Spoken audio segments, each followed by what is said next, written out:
Hi, I'm Hal Roberts. This is Bridge City News. Here's some of the top stories we've been following.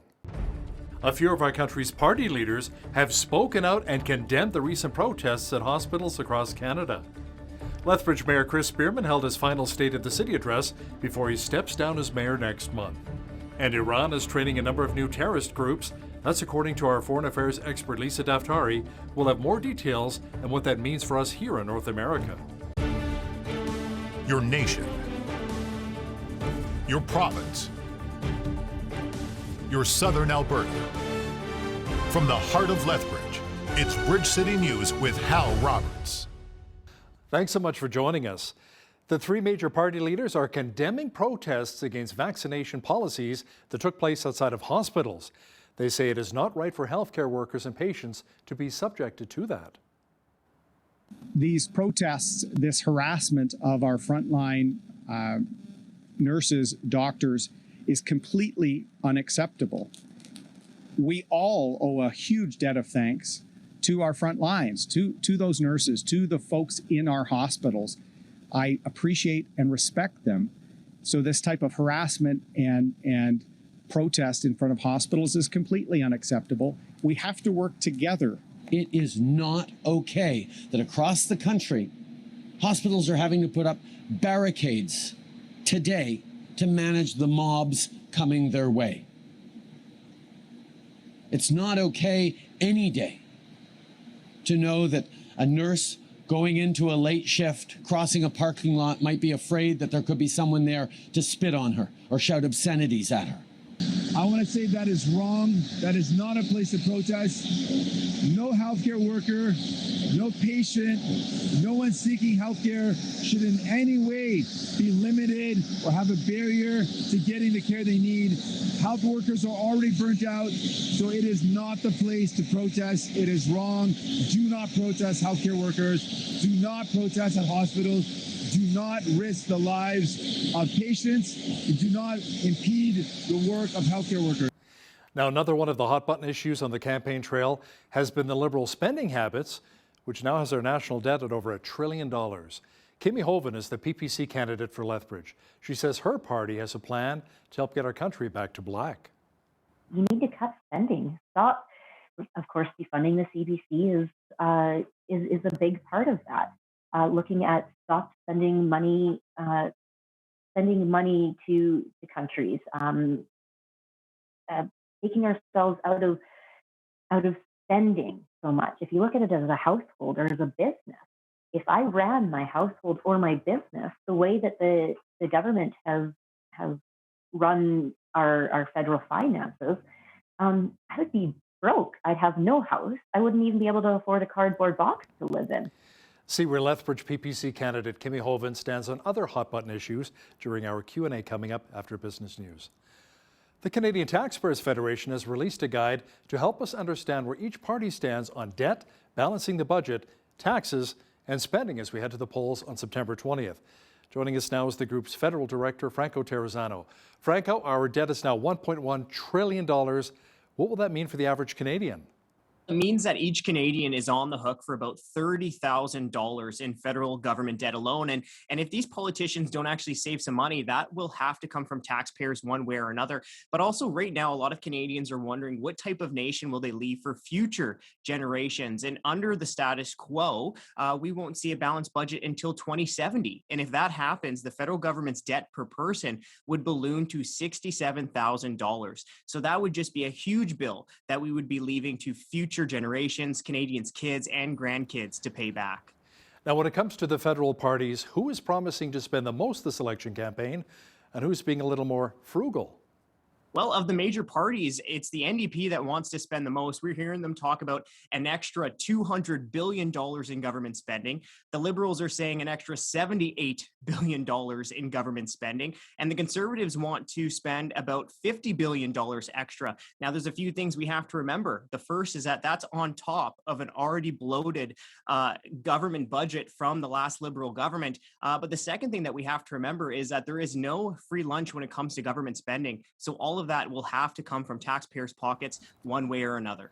Thanks so much, Franco. That was Franco Terrazzano, Federal Director of the Canadian Taxpayers Federation, joining us from Ottawa. The municipal election is quickly approaching, and Lethbridge Mayor Chris Spearman decided not to seek re-election. Now, before he leaves office, he spent Tuesday morning addressing the state of the city with community members and stakeholders regarding the ups and downs he's faced while he was in office. Carson Marsouk has those details. We are just over a month away until the municipal election, and Mayor Chris Spearman spent Tuesday morning reflecting on the highs and lows of council's time in office, giving him a chance to look back on the accomplishments made in the last 4 years. You don't notice it when you're working on it week to week and day to day as much, but then it is nice to sit back and reflect on what we had 1 term and 2 terms ago and what we have now and how the city's progressed. Some of those items include the Park and Ride Terminal, Exhibition Park Agri-Food Hub and Trade Center, airport renovations, and Truth and Reconciliation. Spearman gave a detailed presentation of past and future projects, hoping to provide some insight as to what being on council looks like before he leaves office. Provide information that will benefit candidates and which will benefit voters. So you'll be able to look at information on the website and maybe ask some good questions of the people running for council. Being the mayor of a city has both positives and negatives. Spearman says one of the hardest challenges he faced while in office was the drug and homelessness crisis that Lethbridge has endured over the last few years. It became apparent within a year or two of my first being elected. By 2014, we had a growing drug problem. By 2015, it doubled, and it doubled every year.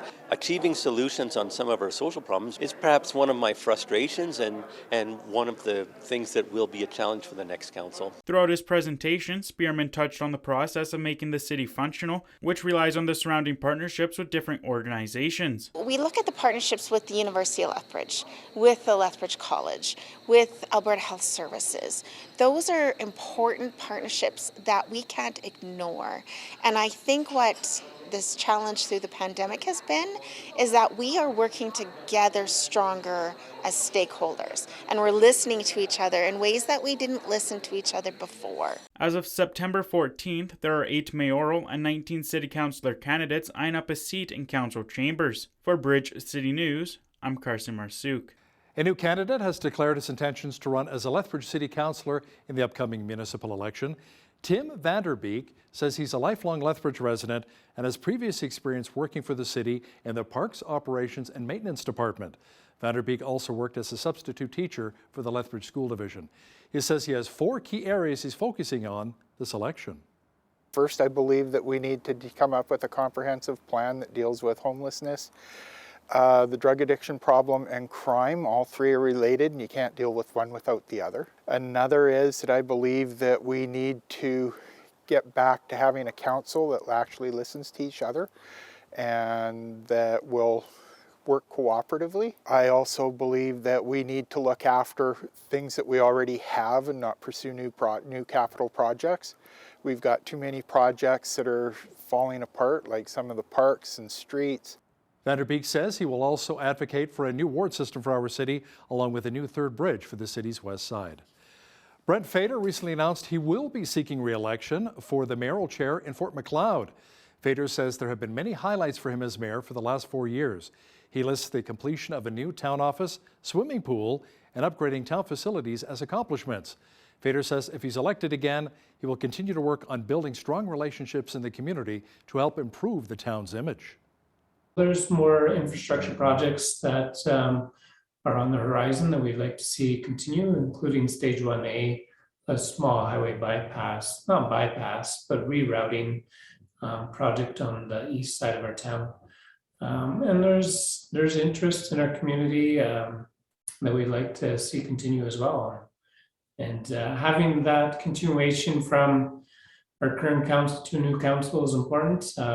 We work well together, and we look forward to continuing that together. As of Tuesday, Fader is the only candidate who is running for mayor in Fort Macleod. Those who need help accessing food support in Lethbridge will now have the opportunity outside of food bank hours. The Lethbridge Food Bank is rolling in the Mobile Food Support Program to help address the need for food services for the disadvantaged here in our city. The group's executive director, Matt Nickel, says this program addresses a huge gap for those who need it in our city.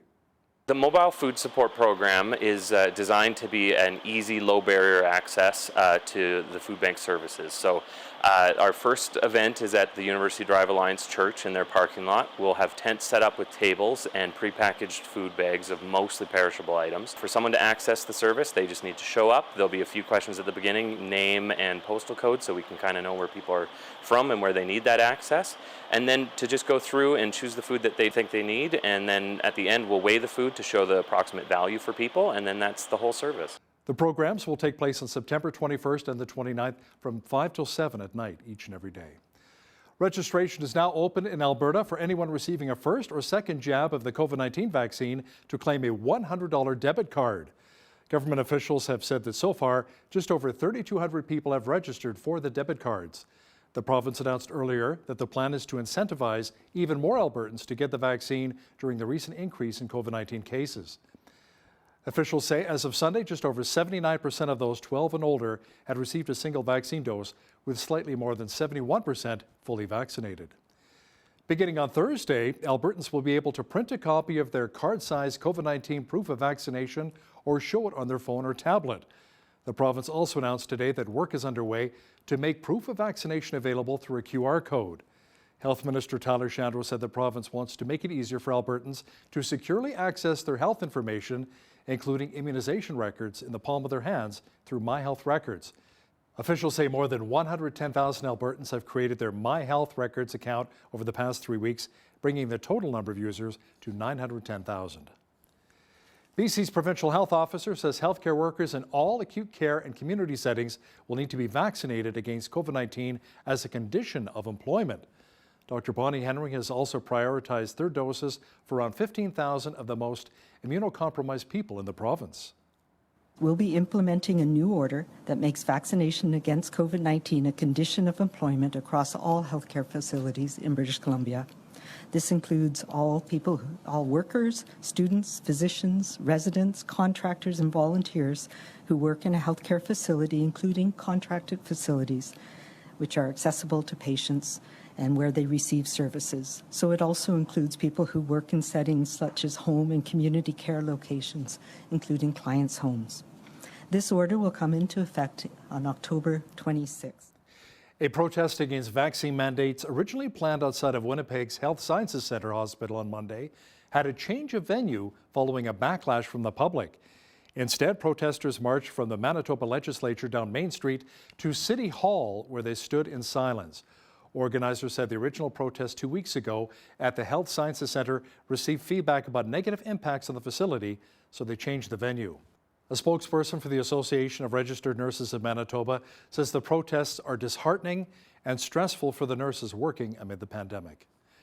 The wife of celebrity businessman Kevin O'Leary has been found not guilty of careless operation of a vessel in a late-night boat crash that killed 2 people and injured 3 others.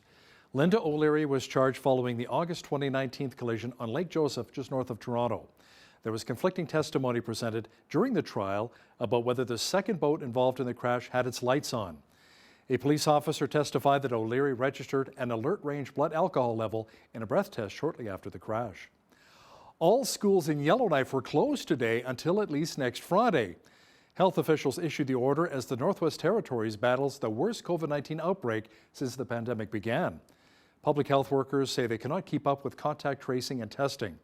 Yellowknife Day Shelter and Sobering Centers have also been closed after a number of staff members were infected with the virus. Reports have surfaced that Iran is now training new terror groups to operate attack drones. Apparently, the Islamic Republic is also training militias from Iraq, Lebanon, and Syria. Our foreign affairs expert Lisa Daftari has the details.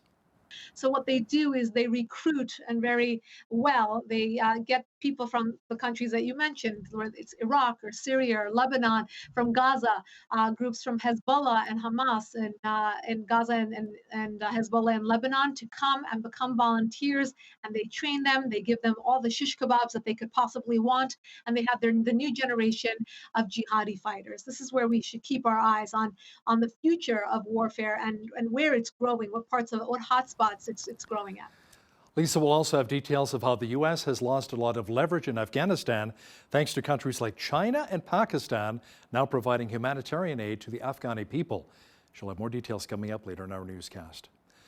Another Canadian legend is gone. Comedian Norm Mcdonald, who shot to fame when he joined Saturday Night Live in 1993, has died. Mcdonald, who was born in Quebec City, spent his early years as a stand-up comedian. He eventually wrote for shows like Roseanne and The Dennis Miller Show before joining SNL. His publicist says the comic passed away following a lengthy battle with cancer. Norm Mcdonald was 61. We had another beautiful day here in southwestern Alberta, not too cool and not too hot, but a low-pressure system is returning, bringing a chance of more rain. Full weather details are on deck.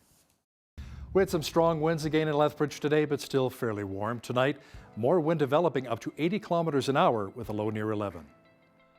Wednesday, a good chance of showers developing with a high near 20. Thursday, a mixture of sun and cloud and a high of 15. The mercury will increase again beginning on Friday. Expect clouds and a high near 19. Saturday, partly cloudy with a high of 21 degrees. Sunday, clouds mixed with sunshine and a high of 19. Pretty much the same picture on Election Day Monday with a high again near 19. Looking at the almanac, the average high for this time of year is 20 degrees with an average low of 5. The highest temperature on this date was recorded in 1948 at 33 degrees, and the record low was -3 in 1970. Sunrise was at 7:06, sunset 7:47. Let's see how Wednesday is shaping up across the country now. It should be mainly sunny and 18 degrees in Victoria, BC. Lots of sunshine and 17 is on tap for Vancouver. A good chance of rain and 13 for Calgary on Wednesday. Rain and 14 degrees for Edmonton. Clearing and a beautiful 24 degrees for Regina. A 30% chance of showers and 19 for Saskatoon. Increasing clouds and 21 degrees for Winnipeg. Mainly cloudy and 24 for Toronto. A slight chance of showers and 21 degrees for both Ottawa and Montreal. In Atlantic Canada, expect rain and 19 degrees in both Fredericton, New Brunswick and Halifax, Nova Scotia.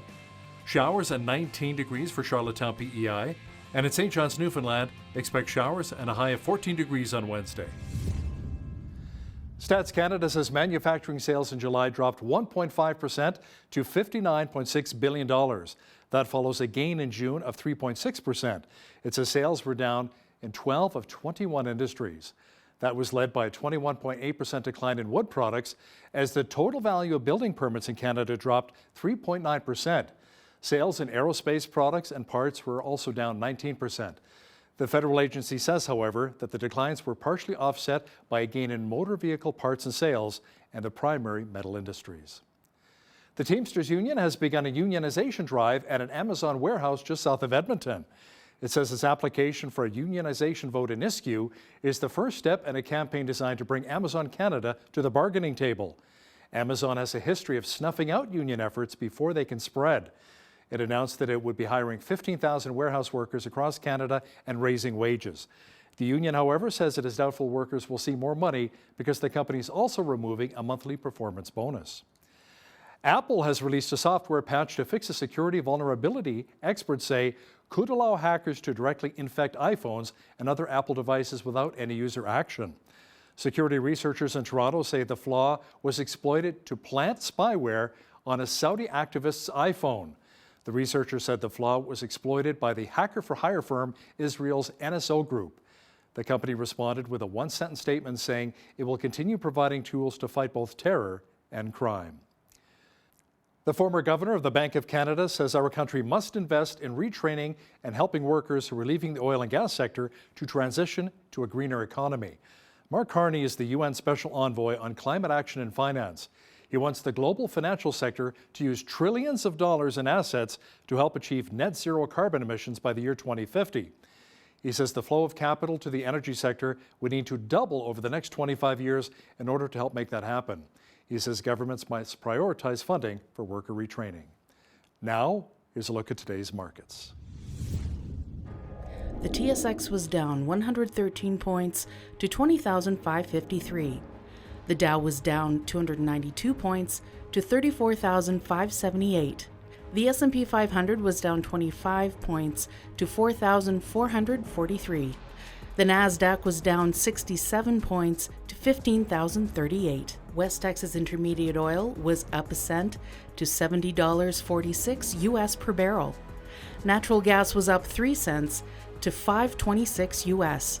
Gold was down 4 cents to finish at $1,804.47 US an ounce. Silver was even at $23.85 US an ounce. Wheat is at $400 per metric ton. Barley is at $399. Canola is at $872. Corn is at $427 per metric ton. Live cattle were up $1.85 to $124.13. Feeder cattle were up $2.70 to $158.15. Lean hogs were down 40 cents to $80.38. The Canadian dollar was even over the past 24 hours to finish at 78.78 US.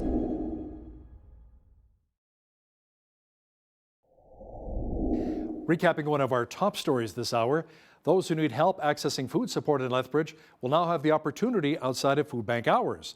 The Lethbridge Food Bank is rolling in the Mobile Food Support Program to help address the need for food services for the disadvantaged in our city. Officials say there will be 2 locations later in the month that residents can access. To access the program, you'll need to give the food bank your name, email, and phone number. Iran is now training a number of terrorist groups to use attack drones. What does that mean for us here in North America? Our foreign affairs expert Lisa Daftari will explain momentarily. But first, here's a look what's happening in and around your community. Here's today's Bridge City News community calendar. On Saturday, September 18th, the Lethbridge Curling Club is hosting an open house in celebration of their 125th anniversary. Starting at 1 p.m. at the ATB Center, enjoy family-friendly games, throw a rock to the button, sign up for a curling team, and stay for cake and coffee. For more details, visit lethbridgecurlingclub.com. Lethbridge Sport Council's Outdoor Roving Gyms program is taking place Tuesdays at Henderson Lake Park and Thursdays behind Nicholas Sharon Arena from 10 to 11 a.m. This program is for kids ages 5 and under and their caregivers. Come and enjoy an hour of fun and get active. Pre-registration is required and space is limited. For details and to register, visit lethbridgesportcouncil.ca/rovinggyms. A declassified FBI document was released on the 20th anniversary of the September 11th attacks. It's the first investigative record to be disclosed since U.S. President Joe Biden ordered a declassification review of materials that for years remained out of the public eye. To discuss this in more detail is American journalist and one of our regular contributors, Lisa Daftari, joining us once again from Los Angeles. Lisa, what does this new document really tell us? You know, it's 16 pages, which just outlines the connections and the contacts that the perpetrators of 9/11 had with the Saudis, expatriates who are living on American soil. It doesn't go as far as to connect these perpetrators with the Saudi government, although, you know, that's been a conspiracy theory that has been, you know, thrown around for 20 years now, that this was, you know, there's a nod given or permission given, or actually this was supported by, advocated by the Saudi government. So it doesn't go as far as to make that connection, but it does connect these individuals to their contacts on the ground in the United States. As we all know, this was a very well-planned terror attack. You know, since then we've seen, you know, smaller attacks. We've seen groups like ISIS and Al-Shabaab, or, you know, any one of these groups that are launching kind of do-it-yourself type of terror attacks, where if you ram your car into 3 individuals and you kill those 3, well, that's considered martyrdom. This was a huge scale attack, and this report goes as far, and I don't know why it took 20 years, but it finally shows the actual connections, the web, the networking that these terrorists had on the ground in the United States, how they were trained, what the connections were, and so on. Yeah, it's so sad that more than 3,000 people lost their lives. I mean, I think it was more than the people who lost their lives when it came to to Pearl Harbor. So very, very sad indeed.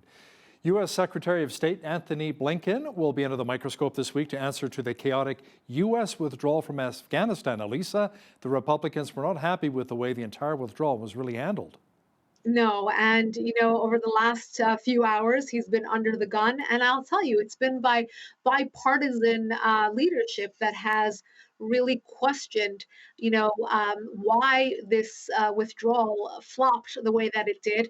You know, the administration, whether it's Blinken or Biden, quickly takes the answer to, well, we don't want to stay in Afghanistan for even a year or 5 or 10 more. We needed to withdraw, and that's not really the question here. The question is why the withdrawal took place the way that it did without a strategy.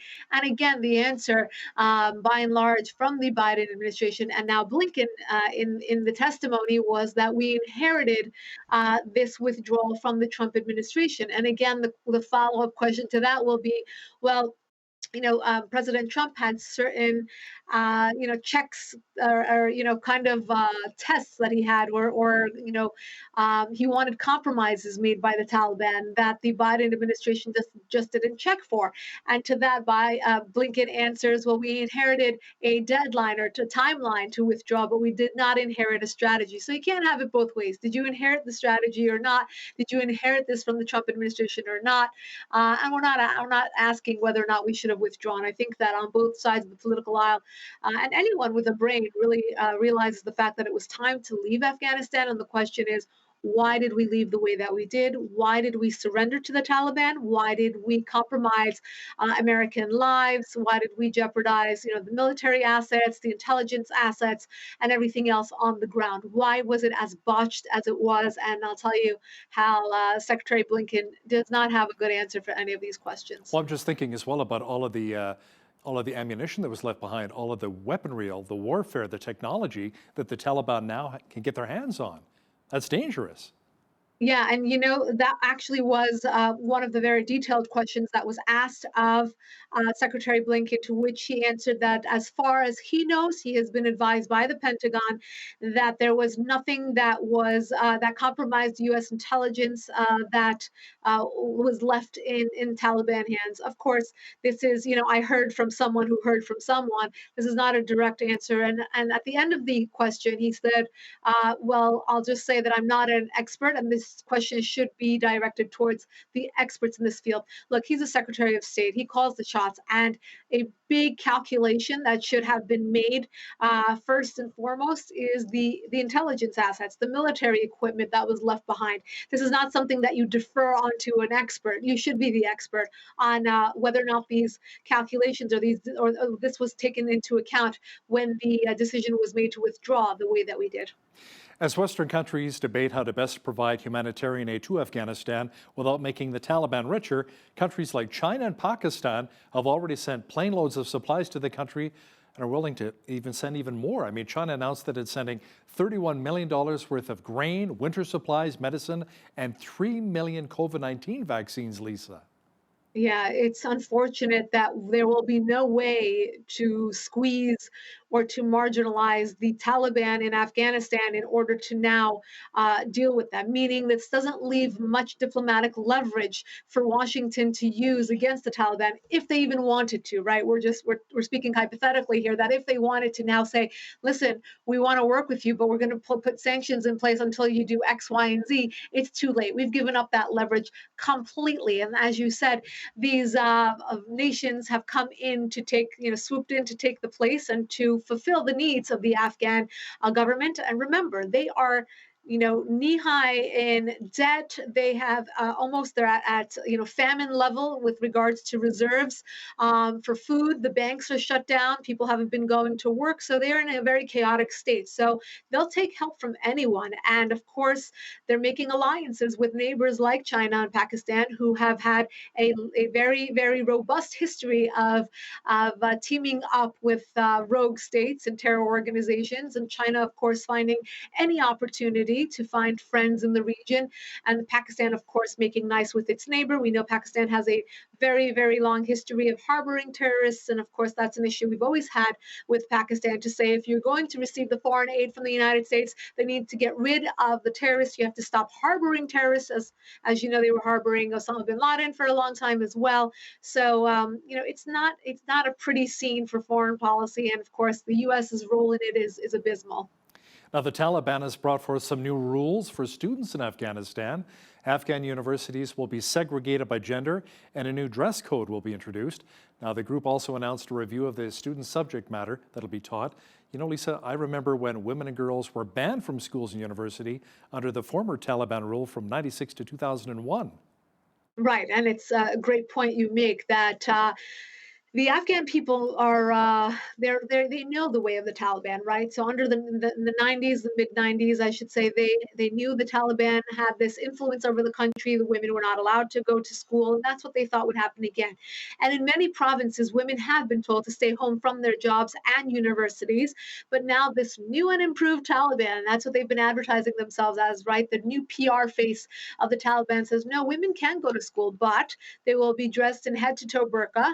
They will be segregated in classrooms, but men and women will not be in the same classroom. And of course, they will be, limited as to the coursework that they can take. Look, women will not grow up to say, young girls, I should say, will not grow up to say, I want to be, X, Y, and Z any longer. They will be limited to a short list of vocations, perhaps ones that relate more to the feminine side or domestic issues and things like that. But we're not going to see women have the same sort of power, have the same sort of opportunities that were offered to them in the last 20 years or so. That is long gone. And I think a lot of women do know that. Imagine you are a woman who's a judge or a journalist who has worked so hard to achieve the status that you have and are now told that you will not be able to do that work any longer. You'll have to stay home. You can't go even to a doctor's appointment without a male escort. So women are well aware of the changes that are about to be made. And let's not fall for the PR efforts of this new Taliban that come out and they know they're going to get the headlines, right? They can say, women can go to university, but we have to look at the detail and the fine print, which tells us that it's not going to be the same for women in Afghanistan. Oh, that's suppression. That's terrible. Now, Lisa, in a move that could revive negotiations to restore the Iran nuclear deal, Tehran's nuclear agency and the International Atomic Energy Agency reached a recent agreement allowing the IAEA to service its monitoring equipment. Tell me more about that. Right. So the IAEA is the nuclear watch agency under the UN, and they have been long frustrated with the Iran regime's lack of transparency for their nuclear program. This being said, they were actually on board with not only the first Iran nuclear deal, but a second one more recently under the Biden administration. But when it comes to the nooks and crannies, we find out more detail about the frustrations, about the lack of transparency. And in this case, the Iranian regime is not giving them much more. All they're giving them is the ability to fix things or to be able to repair cameras and such. But again, they're very selective about the access and the accessibility that they're going to give the IAEA, this nuclear watchdog group. So we're not seeing really an about face from the Iran regime. Perhaps they see that the chances of getting into another nuclear deal are very meek. Last week, Secretary Blinken, in the middle of this Afghanistan fiasco, said that we're farther than ever from an Iran nuclear deal. Perhaps he was trying to, regain some face after this debacle in Afghanistan to say we're going to stand strong against the Iranian regime, even though we know that the guys in Washington are really jonesing for an Iran nuclear deal. But perhaps this is the Iran regime's, attempt at saying we're conceding, we're allowing the IAEA to come in and, to have, just some sort of, they can watch and they can have surveillance over our sites, and we're giving in. We're being transparent as we've ever been. So we'll see. Well, I never believe anything coming out of that country. Lisa, the Jerusalem Post is reporting that Iran is now training new terror groups to operate advanced unmanned aerial vehicles like drones. Apparently, the Islamic Republic is also training militias from Iraq, Yemen, Lebanon, and Syria. It is also allegedly trying to teach them how to manufacture Iranian drones. Yes, and you can add Gaza to the list as well, Hamas in Gaza. These are the places where they are getting their emissary terrorists from, meaning they are recruiting and they are training and they are investing in the future of warfare. And we're all sleeping, right? So the Western world, deals with going forward with peace, and we talk about climate accords. But meanwhile, in the East, they are preparing for the future of new face of military warfare. And it's not what it has been traditionally. It is drones and it is cyber warfare. And these are the places that are, investing. We're looking at the Iranian regime and Russia and China and North Korea, where they are investing in these capabilities. And in the case of the Iranian regime, look, Iranians as a general population of 85 million, and I'm going to overly generalize here, but they're not the first ones to stand up and say, I want to be a jihadi. They're actually, for the most part, very modernized, secular individuals who are more concerned about, the new iPhone that's coming out rather than going to become a jihadi to blow themselves up, whether it's on the fields of Syria or Iraq or anywhere else. So what they do is they recruit, and very well, they get people from the countries that you mentioned, whether it's Iraq or Syria or Lebanon, from Gaza, groups from Hezbollah and Hamas in Gaza and Hezbollah in Lebanon, to come and become volunteers, and they train them, they give them all the shish kebabs that they could possibly want, and they have the new generation of jihadi fighters. This is where we should keep our eyes on the future of warfare and where it's growing, what hotspots it's growing at. We have a federal election coming up here in Canada on September the 20th. And in France, Lisa, 2 French politicians kicked off their presidential campaigns, seeking to become the country's first female leader in next spring's election.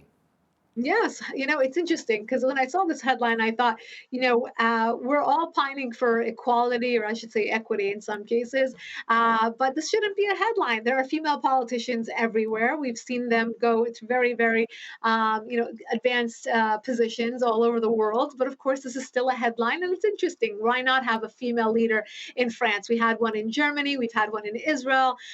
We've had them all over the world, and I hope that these women, if they're good candidates, if they deserve it by their own merit, that they let the best men or women win the election. We can't forget about Margaret Thatcher as well in the UK, so many years ago, Exactly right? Lisa, the controversy over COVID-19 vaccine mandates continues. We had protests here in Canada by workers who are not happy that they're being forced to get the jab. Well, in upstate New York, a hospital there says it will pause maternity services after several employees chose to resign rather than receive the mandatory COVID-19 vaccine. You know how I had to read this headline like 2 or 3 times because I thought it was the other way around. Where we live in these blue states, it's the other way around, where doctors and nurses are biased towards patients who are not vaccinated. They actually want to walk out on them, which is malpractice to the nth degree. I mean, would you not, help an individual who's driving without their seatbelt on, who got hurt in a car crash, right? So it's not up to us, or a smoker who is doing something very irresponsible for so many years of their lives, right? So there's a lot of analogies to be drawn onto why that's malpractice. But this story talks about these nurses in upstate that refuse to get vaccinated. Upstate New York is a rural area of New York, and 26% of this hospital, the staff refused to get vaccinated. So when the mandate was put in place where all hospital employees had to get vaccinated, they said, no way, we're out of here. They actually left their jobs rather than be forced to get the vaccine. Incredible. American journalist and our foreign affairs expert, Lisa Daftari, thanks so much for your time today. My pleasure. The federal election is just around the corner, and today we have the opportunity to discuss the issues with a Lethbridge candidate for the People's Party of Canada, or the PPC, Kimmy Hoven. Welcome to Bridge City News, Kimmy. Thank you so much, Hal. I'm so excited to be here. Yeah, you bet. Now, Kimmy, the People's Party of Canada is still relatively new, and it makes an uphill climb for PPC candidates. For those who are not really familiar with the People's Party of Canada, really explain what you're all about. Well, the People's Party of Canada stands for our 4 pillars. So we stand for freedom, respect, fairness, and responsibility. And we fight for Canadians' freedoms and rights is essentially what we do. We're just regular Canadians fighting for Canadians. And I've noticed too, that your leader, Maxime Bernier, seems to be becoming more and more popular. Some of the recent rallies, especially in the Okanagan, where thousands of people have showed up, and some of the recent polls have you close to 10% popularity. How do you respond to that? Are you surprised? Yes and no. When you have a party that's based around Canadian values and what a lot of people stand for, it's not surprising. People want more unity. They want to have a sense of connection with the government as well as with other citizens. And so I love seeing it grow because I am just a down-to-earth Canadian, and I stand firm behind the party. And Maxime is such a wonderful person to actually meet and to speak to. He is right there, and he listens, and he's interested in what you have to say. So, Kimmy, what do you say to people then who feel that, well, it's nice that the PPC is gaining in popularity, but you're going to be taking votes away from the Conservatives and splitting the right vote? That'll give Justin Trudeau another mandate as he'll go right up the middle. How do you respond to that? The wonderful thing about a democracy, it's not about vote splitting. It's about voting your conscience and voting your convictions. We don't go into voting to get a party out, or we vote for our values and for what we stand for. So the whole splitting a vote, your vote that matters no matter what. This is a democracy. You vote for who you feel, and so telling people that vote splitting is an actual thing, it's not. The parties have different views, and to have a different view to help create a better country is an amazing thing. Why not? Why not have a different voice? Now, one of the voices as well with your party leader, Maxime Bernier, he's very adamant against mandatory vaccines. Where do you stand on the issue? I am against mandatory vaccines. It's your body, your choice. I'm not pro-vaccination. I'm not anti-vaccination. I am pro-choice for your body when it comes to that. You do your research and what you feel comfortable with, and it's up to you. It's not my choice. It's not my right to tell you that you should or should not do something with your body. Now, Kimmy, as you're knocking on a lot of the doors across Lethbridge here, what are some of the big issues that constituents are sharing with you right now? I would like to say that it has to do with the deficit, the economy. I'd like to say that it had to do with the pipeline. But the majority of what I am hearing is the vaccine mandates as well as the vaccine passports.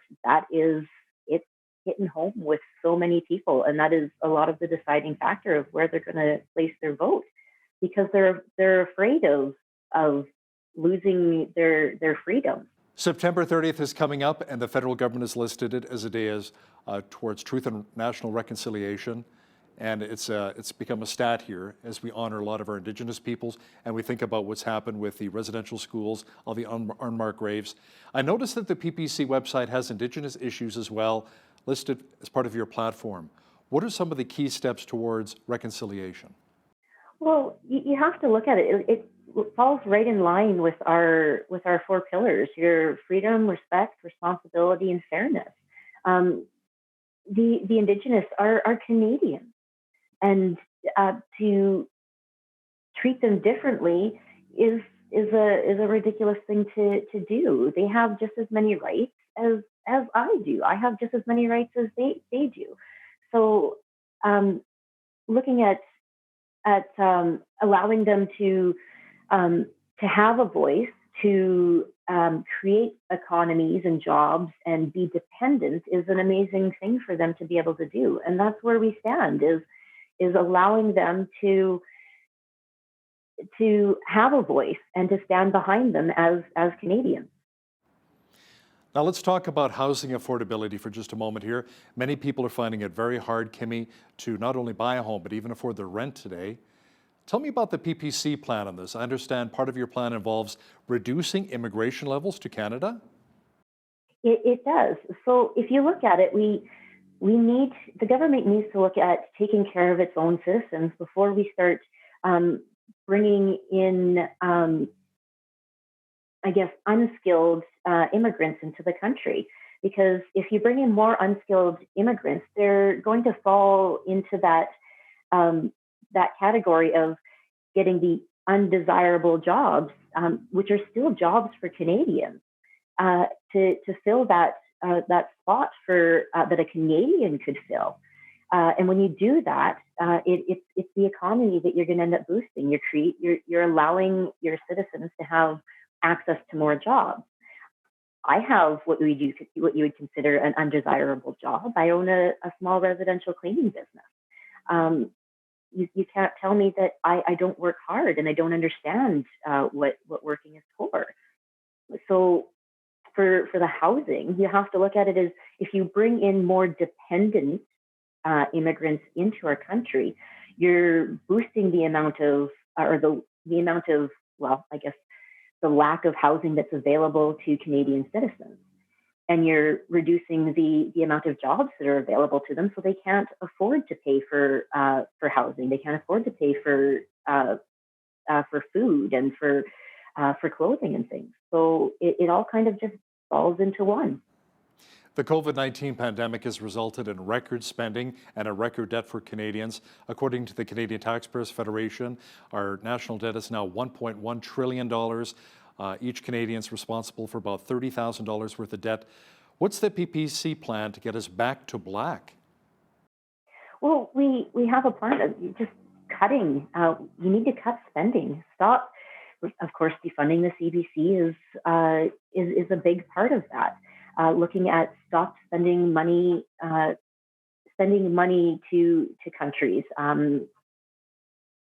taking ourselves out of spending so much. If you look at it as a household or as a business, if I ran my household or my business the way that the government has run our federal finances, I would be broke. I'd have no house. I wouldn't even be able to afford a cardboard box to live in.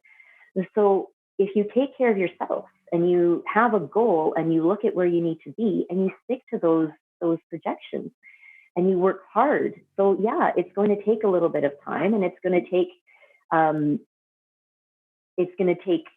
a little bit of cutting in order to do it. But look at where we'd be in the end: lower taxes, more available to our citizens. What is the PPC plan to maybe boost the economy, help us diversify, especially here in southwestern Alberta, and create more jobs? What are your thoughts? Well, it's not the federal government's job to create jobs. It's a provincial issue. It's a personal issue.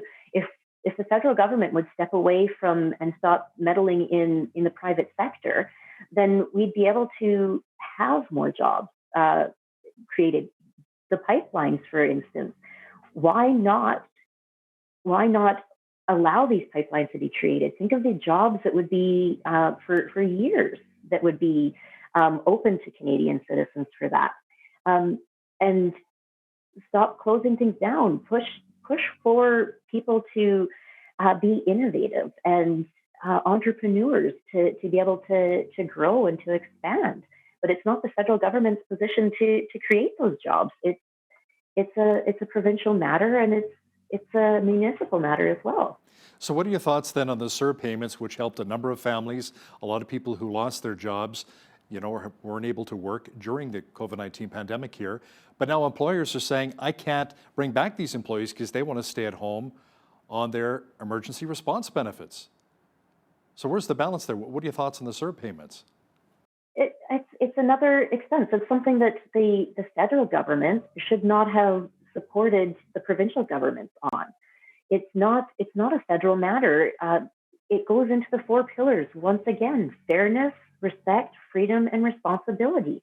Us as a province and as Canadian citizens are responsible for our own actions and our own choices. So if you choose to stay home and not work when there are jobs available, why is it the responsibility of taxpayers to pay for you to stay home? So to cut that out of the federal spending would be a huge matter. It would put that onus back on the province in order to make the choices for themselves, and they'd have to fund those types of benefits themselves. And in order to fund those, then you'd have to look at ways to create those funds in order to give it to their citizens.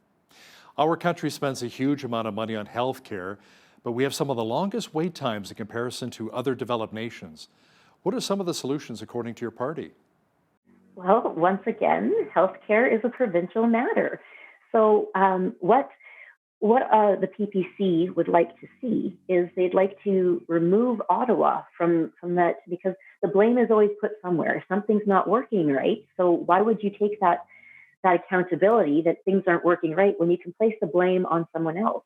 So let's remove Ottawa from that equation and put more money so it goes back into equalization. So and taxes. Let's remove the funding that the provinces or that the Ottawa is giving to the provinces and allow them to create their own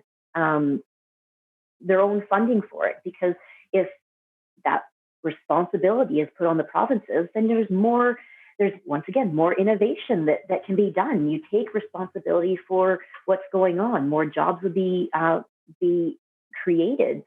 You would be more responsible, and you'd be more privy to help the healthcare workers and the first responders, and there'd be more equipment available to them. Kimmy, many voters across the province are fed up with the huge amount of money we pay out to other provinces in equalization payments. What is the People's Party of Canada proposing to change in this area? So we'd like to change the formula to make it more fair, more equal. You look at like the provinces that depend upon these payments will be held more accountable for their own economy. So you look at things that are non-renewable resources are considered are included within this formula, but renewable resources like hydroelectricity aren't included, which is a big money grab, whatever you want to call it. So including those things and making provinces capable of being more self-reliant. Why wouldn't we as a country want to be more self-reliant instead of depending on buying oil from overseas or ordering or shipping produce and goods from other countries? Just take part in creating that independence as a country. Now, your leader, Maxime Bernier, let's circle back to him for just a moment here, has been very outspoken on freedom of expression. What would your party do to really protect our rights? Well, as Canadians, we have rights and freedoms, but putting in place bills like C-10 and taking away people's right to speak. Once again, fairness and responsibility. You are responsible for your choices, your actions, your voice.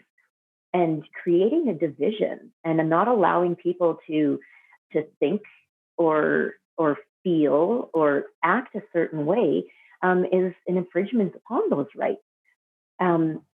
We have, I guess, if you look at it as critical thinking, if you limit critical thinking, then there's no way to grow. What are you going to learn? You have a different view than I do.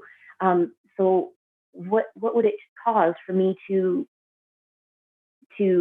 silence you on your voice just because it is different from mine? Kimmy Hoven is the People's Party of Canada candidate for Lethbridge. Kimmy, thanks so much for your time today. Thank you so much for having me. This was a pleasure. You bet. On behalf of all of us here at Bridge City News, I'm Hal Roberts. God bless, and thanks for watching.